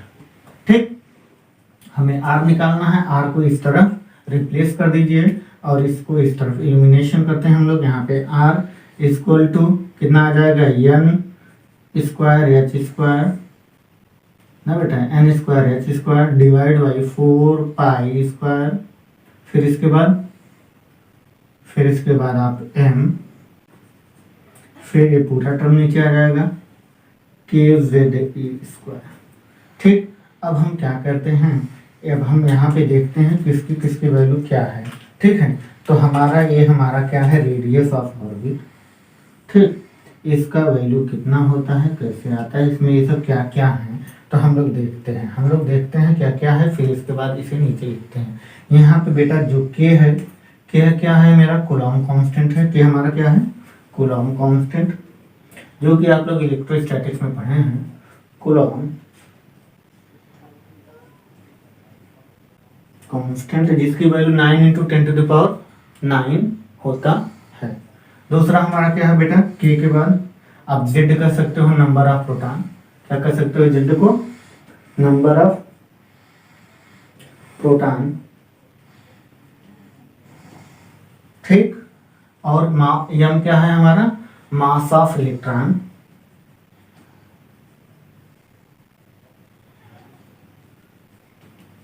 Mass of electron. और वी हमारा क्या है, speed of electron, speed of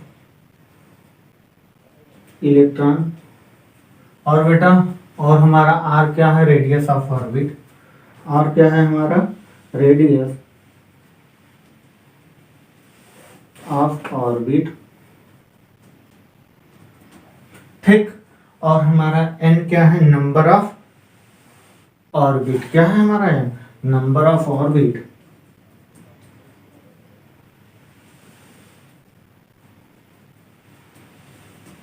और एच क्या है मेरा, प्लैंक कांस्टेंट।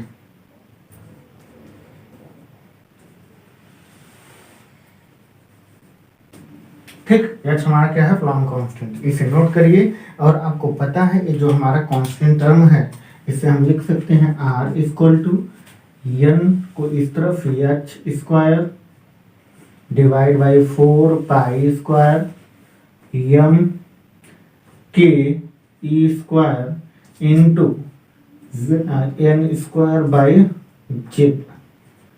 ये जो हमारा इतना टर्म है ये हमारा कांस्टेंट है, ये हमारा जो इतना टर्म है हमारा कांस्टेंट है। और Z square upon N square upon जो जेड है, इसी कंपोनेंट पे हमारा रेडियस ऑफ ऑर्बिट क्या करता है, डिपेंड करता है। और इसकी वैल्यू कितनी होती है इस कांस्टेंट की, तो इस कांस्टेंट की जो वैल्यू होती है यही हमारा रिप्रेजेंट करता है किसको, रेडियस ऑफ ऑर्बिट को। ये होता है 0.529 एंगस्ट्रॉम। कितना होता है, 0.529 एंगस्ट्रॉम इनटू n²/z।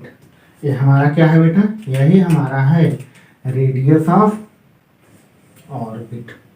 ये बहुत इंपॉर्टेंट फैक्ट पॉइंट है और इस पॉइंट को आप स्टार लगा के मोस्ट इंपॉर्टेंट लगा के इसे कॉपी करिए। पहले आप यहाँ से कॉपी करेंगे, ठीक, यहाँ से आएंगे यहाँ तक, फिर इसके बाद आप आएंगे यहाँ पे, यहाँ से इसको कॉपी करेंगे यहाँ तक, और ये हमारा क्या है, ये हमारा वैल्यू है। और आप इसे ऐसे किया करो, लगे कि हाँ बंदा नोट कर रहा है, इस तरह से ऐसे ऐसे ऐसे ऐसे बना लिया करो और ये आपका नोट पॉइंट हो गया, ठीक है, इस तरह से। चलिए करिए, कॉपी करिए इसे।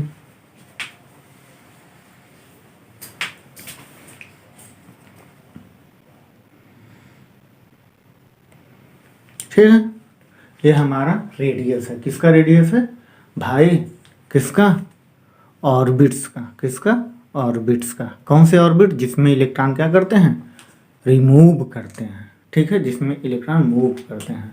अब जब इलेक्ट्रॉन किसी क्या हो कांस्टेंट ऑर्बिट में या स्टेशनरी ऑर्बिट में क्या करें, रिवॉल्व करें, तो क्या करते हैं, रेडिएशन का इमिशन या रेडिएशन इमिट नहीं करते। कब रेडिएशन इमिट करते हैं, जब ये क्या करते होंगे, जब सर एक ऑर्बिट से दूसरे ऑर्बिट में ट्रांजिशन करते हैं तब करते हैं। तो हाँ, आप लोग नोट कर चुके हैं, तो मैं इरेज करता हूँ और आगे इसके बाद तो आप लोग नोट कर चुके होंगे। चलिए हम इरेज करते हैं और हम क्या निकालते हैं, वेलोसिटी ऑफ इलेक्ट्रॉन या स्पीड ऑफ इलेक्ट्रॉन के बारे में। तो हम इरेज करें, चलिए हम इरेज करते हैं। तो आइए आप लोग देखिए, ये क्वेश्चन, एक टॉपिक जो एटॉमिक स्ट्रक्चर है बेटा, बहुत इंपॉर्टेंट है। इससे मतलब समझ लीजिए पूरी तरह से जितने पॉइंट बता रहे हैं सब एकदम नोट पॉइंट बता रहे हैं, एकदम अच्छे से पढ़िए, अब बहुत अच्छे से पढ़िए। मेरे कहने का तात्पर्य यह है कि नीट अगर 2 बार एग्जाम हो रहा है तो इसका मतलब ये नहीं है कि आप रिलैक्स हो जाइए, इसका मतलब ये है कि आप और अच्छा नंबर गेन करिए, जिससे आपको एम्स कॉलेज मिले। कौन सा मिले, एम्स कॉलेज मिले। तभी तो भाई लगे कि हाँ चलो 2 बार हुआ है तो कम से कम इसका एडवांटेज तो आ जाए। और आपको पता होगा कि आज मेंस का एडमिट कार्ड आ गया है, अभी जस्ट आया हुआ है 10 बजे रात को, ठीक है, 10 बजे रात को आया हुआ है मेंस का एडमिट कार्ड, जो कि सभी बच्चों का स्टार्ट है, 20 तारीख से स्टार्ट है, 20 फरवरी से। तो आप लोग बहुत अच्छे से मेहनत करिए, जो हमसे हो सके उस हेल्प को लीजिए। आप कमेंट बॉक्स में पूछिए, सर इस टॉपिक को थोड़ा सा एक्सप्लेन कर दीजिए, तो हम एक्सप्लेन करेंगे, ठीक है। तो आइए हम वेलोसिटी ऑफ इलेक्ट्रॉन के बारे में स्टडी करते हैं। अच्छा, वेलोसिटी ऑफ इलेक्ट्रॉन कहाँ से आएगा, तो हमें पता है सर, जो हमारा angular momentum L equal to क्या था, mv/r था। ये क्या था, इंटीग्रल मल्टीपल के इक्वल था NH/2π ना बेटा। अच्छा देखिए, यहाँ से हमें क्या करना चाहिए, यहाँ से हमें पहले करना चाहिए, हम अभी निकाले हैं R की वैल्यू निकाले थे। कितना निकाले थे R की वैल्यू, बताइए। चलिए R की वैल्यू आप लोग बताइए, कितना निकाले थे हम लोग, R की वैल्यू कितना निकाले थे, n² h² क्या निकाले थे बेटा, n² h² अपान 4π² और क्या k ZE² m ना, क्या निकाले थे, ZE² m। यही था ना k की वैल्यू, हाँ भाई यही तो था R की वैल्यू। तभी तो हमने R इक्वल टू n को साथ में लिया था, तो h² अपान क्या लिखे थे, 4π² k m e² इंटू क्या लिखे थे सर, n² अपान z। इसी के तो मल्टीपल के इक्वल था, ठीक, यही तो अभी हम लोग निकाले थे। ये हमारा क्या था, रेडियस ऑफ ऑर्बिट, किससे किसके, न्यूक्लियस और इलेक्ट्रॉन के बीच का ना। तो आइए हम लोग देखते हैं, हम लोग क्या देखते हैं, वेलोसिटी निकालते हैं, किसका, इस इलेक्ट्रॉन की। देखिए क्या है, तो यहाँ से हम L क्या था, एंगुलर मोमेंटम था, angular momentum equal to mvr equal to एक किसके मल्टीपल के था, इक्वल था इंटीग्रल मल्टीपल के, ठीक है। तो आइए यहाँ पे हम R की वैल्यू रखते हैं, mv, R की वैल्यू कितना है बेटा, h² या ऐसे डायरेक्टली रख दो, n² h² ब्रैकेट में n² h² क्या बेटा, n² h² अपान 4π² कितना बेटा, 4π² k ZE² कितना, ZE² कितना बेटा, ZE² m equal to n h/2π। आइए हम क्रॉस कराते हैं कितने इसमें कैंसल आउट वाले टर्म हैं। एक m से n कैंसिल, एक h से एक h कैंसिल, 2 2 जा 4, पाई से एक पाई कैंसिल, एक m से एक m कैंसिल। तो कितना बचा बेटा? यहाँ पे बचा सर, क्या बचा? v, n बचेगा, h बचेगा, nh डिवाइड बाई 2 पाई, यहाँ पे पाई बचा है, 2 पाई k z स्क्वायर, ठीक, इक्वल टू यहाँ पूरे कैंसिल। तो v इक्वल टू मुझे निकालना है, ये यहाँ पे टर्म चला जाएगा, तो v इक्वल टू बेटा 2 पाई k z square divide by nh। तो हमें n वाले टर्म को क्या करना होगा? मल्टीपल में लेना होगा। तो v इक्वल टू कितना हो जाएगा? 2 पाई k square upon h into z, क्या बेटा? z अपान कितना बेटा? n। तो हमें पता है, हमें क्या पता है? हमें पता है सर एक कांस्टेंट टर्म है। ये क्या है? एक कांस्टेंट टर्म है जिसकी वैल्यू, क्यों? क्योंकि मुझे 2 पाई की वैल्यू 3.14, k की value 9 into 10 to the power 9, electron 1.6 into 10 to the power -9 का square, h Planck constant 6.63 into 10 to the power -24, 34 sir 34। इसकी वैल्यू रखेंगे तो हम इसे सॉल्व कर लेंगे। ये आ जाएगा हमारा v की वैल्यू कितना आ जाएगी बेटा? तो हम यहाँ लिख लेते हैं v की वैल्यू जो आएगी, क्या आएगी? v इक्वल टू कितना आ जाएगी? 2.2 इंटू 10 टू द पावर कितना? इंटू 10 टू द पावर 6, कितना बेटा? 10 to the power 6 z upon n metre पर सेकेंड, कितना? मीटर पर सेकंड में होगा, रिवॉल्व करेगा। तो आप इसे कॉपी करिए, हमें लग रहा है बहुत अच्छे से समझ में आया है। कुछ करना नहीं है, सिर्फ एंगुलर मोमेंटम लिखिए। ये जो radius of orbit, nucleus electron से न्यूक्लियस के बीच की जो रेडियस थी उसको हमने निकाला, और इसी आर की वैल्यू यहाँ पे एंगुलर मोमेंटम ऑफ इसका बेटा भी तो लिखे हो भाई। चलो, एंगुलर मोमेंटम ऑफ इलेक्ट्रॉन, ठीक है, इस पे हम वैल्यू पुट करते हैं और यहाँ से वेलोसिटी ऑफ इलेक्ट्रॉन की वैल्यू फाइंड कर लेते हैं। ठीक है, अभी हमने ऑर्बिट का निकाला, वेलोसिटी निकाल लिया। अब हमें क्या निकालना है? अब हमें जो भी निकालना है आप बताएंगे। चलिए इसे कॉपी करिए पहले। मीटर पर सेकंड नहीं दिख रहा तो थोड़ा सा दिख जाए, दिख गया जहाँ तक मुझे लग रहा है। चलिए ठीक है, ये टॉपिक बहुत इंपॉर्टेंट है। बोहर एटॉमिक मॉडल समझ लो, समझ में आ गया तो बहुत। तो आइए, मेरा जो थर्ड स्टेटमेंट है वो क्या था बेटा? वो था मेरा total energy of electron in orbit. Orbit में जो टोटल एनर्जी ऑफ इलेक्ट्रॉन की जो टोटल एनर्जी होती है ऑर्बिट में कितनी होती है? क्या होती है? Kinetic potential total energy of electron in orbit में। तो कितना होता होगा? ओ सर कितना होता होगा? तो हम देखते हैं पोटेंशियल एनर्जी कितना होता है बेटा? बताइए आप लोग। यार कुछ पढ़ लिया करो, क्योंकि जो हमारे टॉपिक चल रही है ना, इतना इम्पोर्टेंट टॉपिक है कि आप लोग जरा सा इधर उधर हुए गड़बड़ हो जाएगा भाई। बहुत अच्छी टॉपिक है। जैसे हम किससे रिप्रेजेंट करते हैं पोटेंशियल एनर्जी। यार इलेक्ट्रोस्टैटिक्स आप लोग पढ़े हो भाई, आप लोग मॉडर्न फिजिक्स पढ़ रहे हो, इलेक्ट्रोस्टैटिक नहीं पढ़े हो। इसे किससे रिप्रेजेंट करते हैं? कैपिटल यू से। ठीक, किससे? कैपिटल यू से ना बेटा। अब कितना होता होगा? तो आइए हम लोग देखते हैं। ये निगेटिव में होता है, K Z E square upon R, Z E square upon R होता है। जो इसकी काइनेटिक एनर्जी होती है, काइनेटिक एनर्जी किसके फॉर्म में होता है? Half M V square. हम मास और वेलोसिटी को यहाँ पे छोड़ करके इसके साथ इसको टोटल एनर्जी में लेते हैं। तो टोटल एनर्जी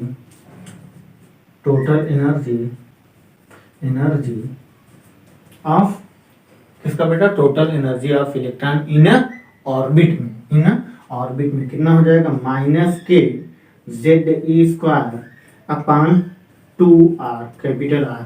ठीक है, ये हमारा total energy of electron in circular orbit या स्टेशनरी ऑर्बिट।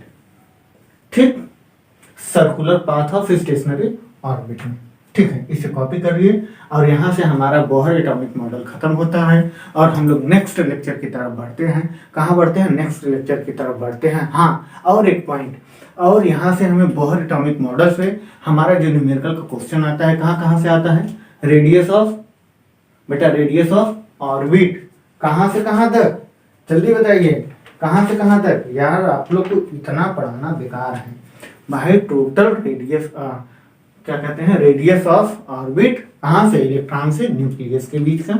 और क्या आता है? वेलोसिटी ऑफ इलेक्ट्रॉन और स्पीड ऑफ इलेक्ट्रॉन, ठीक है, इन ऑर्बिट। इन ऑर्बिट, कौन से ऑर्बिट में? जो स्टेशनरी ऑर्बिट है, जिसमें इलेक्ट्रॉन क्या कर रहा है? रिवॉल्व कर रहा है। क्या कर रहा है बेटा? रिवॉल्व कर रहा है, ठीक है। तीसरा क्या है? Kinetic potential. क्या? काइनेटिक पोटेंशियल या total energy of electron in circular, in orbit, circular path of stationary orbit में, ठीक है। यहाँ से हमारा बोहर एटॉमिक मॉडल खत्म होता है और हम आगे कंटिन्यू करते हैं इस लेक्चर को। तो आप लोग इसे कॉपी करिए।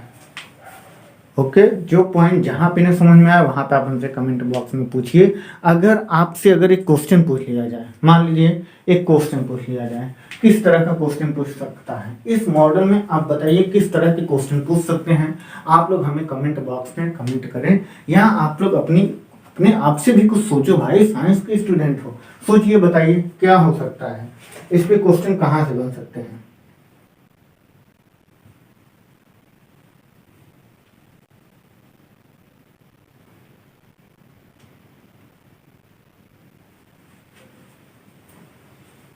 सोचिए सोचिए सोचिए, देखते हैं।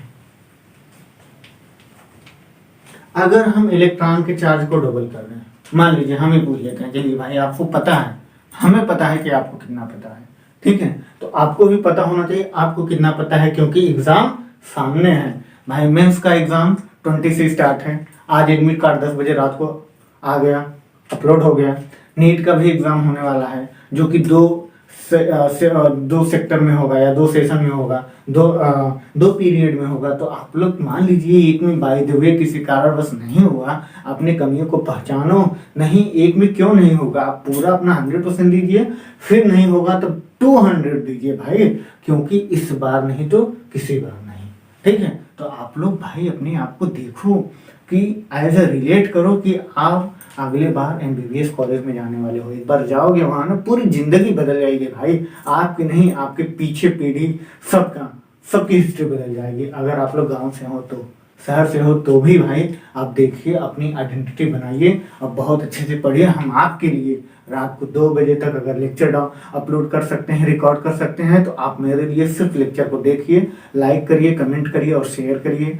और आप लोग को जो टॉपिक न समझ में आए उसे अच्छे से पूछिए, और आप सर्च करिए, नहीं आ रहा है तो आपको हम अभी प्लेलिस्ट बनाने वाले हैं, क्योंकि अकेले सारा काम करना पड़ता है तो थोड़ा सा बर्डन होता है। और आप बस डालिए उमेश सर फिजिक्स वाले, क्या बाई उमेश सर फिजिक्स वाले फॉर नीट एंड IIT के लिए आप डालिए। हम HCB से लेकर के MTG तक के क्वेश्चन करवा रहे हैं, प्रीवियस ईयर के क्वेश्चन करवा रहे हैं, जिसकी पॉसिबिलिटी हो सकती है उस टाइप के क्वेश्चन को आपको अप्रूवल देंगे। और आपको हम एक तरह से सीट बनाने वाले हैं, मॉडर्न फिजिक्स की हम सीट भी बना रहे हैं। उससे कम से कम 35 क्वेश्चन रहेंगे, जिसमें से जहां तक मेरा अनुमान है कि उसमें से 50% क्वेश्चन तो मतलब उससे रिलेट करेंगे जो एग्जाम होने वाला है नीट या मेंस का, ठीक है। और हमें लग रहा है हम IIT जो मेंस का एग्जाम होने वाला है, इससे पहले आपको वो क्वेश्चन 35 जो क्वेश्चन है, सारे क्वेश्चन को मैं बताऊंगा और उसे हम अपने इस चैनल पे अपलोड भी कर देंगे। आप लोग PDF के थ्रू डाउनलोड कर लीजिएगा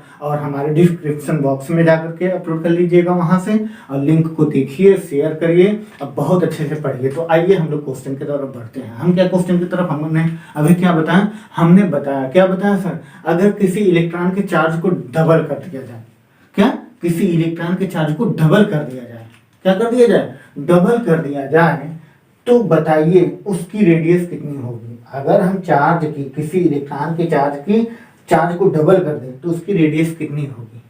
उसकी रेडियस कितनी होगी अगर हम किसी इलेक्ट्रॉन के चार्ज को डबल कर दें? तो हमें पता है यहाँ पे प्रोटॉन, यहाँ पे इलेक्ट्रॉन है। सर हम सिर्फ इलेक्ट्रॉन के चार्ज को डबल कर रहे हैं, तो 1/2 किसी ने तो सोचा होगा, हमें लग रहा है आप लोग सोचते होंगे कि या किसी की गलतफहमी हो जाती है 1/4।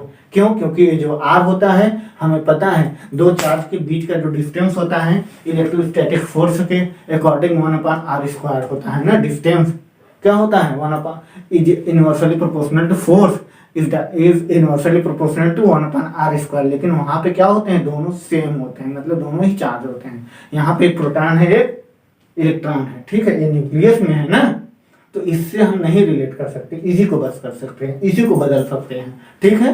इसीलिए हम इसको बदलेंगे तो एक ही साइड का बदल रहा है, एक ही साइड का चेंज हो रहा है, तो डबल होगा तो 1 अगर डबल करेंगे तो 4 से 2 हो जाएगा, ठीक है। बात समझ में आई? यहाँ से ऐसे ऐसे क्वेश्चन बनाए जा सकते हैं। और इस लेक्चर में या इस टॉपिक में हम लोग यहीं तक पढ़ते हैं, और इसके बाद नेक्स्ट टॉपिक हम लोग स्टार्ट करते हैं। क्या स्टार्ट करेंगे? Photoelectric effect. क्या? Photoelectric effect. Photoelectric effect क्या होता होगा? फोटो इलेक्ट्रिक इफेक्ट क्या होता होगा, आप लोग इसके बारे में थोड़ा सा सोचिए। हम आपको सोचने पे मजबूर करते हैं। हम बताते हैं कि सर किसी लाइट को नहीं, जब सर लाइट के रे या लाइट के जो फोटॉन एनर्जी होते हैं वो किसी मेटल सरफेस पे इंसिडेंट होते हैं तो इलेक्ट्रॉन को इमिट करते हैं। क्या करते हैं? इलेक्ट्रॉन को इमिट करते हैं। कितना करते हैं? लाइट की इंटेंसिटी बढ़ाने पे क्या होता होगा, लाइट की फ्रीक्वेंसी बढ़ाने पे क्या होता होगा, इस तरह की चीजें के बारे में हम देखते हैं। चलिए कुत्ते थोड़ा बहुत